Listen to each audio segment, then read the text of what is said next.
கொண்டு இருக்குது. சாந்தன் அண்ணன் அவர்கள் மயங்கி விழுகிறாங்களா அந்த முகாம்ல.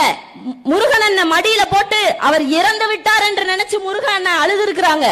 ஐயோ இறந்து விட்டாரே அப்படின்னு சொல்லி. ஆனா மடியில கிடக்கும் போது இந்த முகத்துல கொஞ்சம் துடிப்புகள் இருந்திருக்கு. அந்த துடிப்புகளை பார்த்துதான் தெரிந்து கொண்டிருக்கிறார் ஐயோ கொஞ்சம் உயிர் இருக்கு அப்படின்னு சொல்லி அதிகாரிகளுக்கெல்லாம் தகவல் கொடுத்து அவரை கொண்டு இப்ப மருத்துவமனையில சேர்த்தி இருக்கிறாங்க.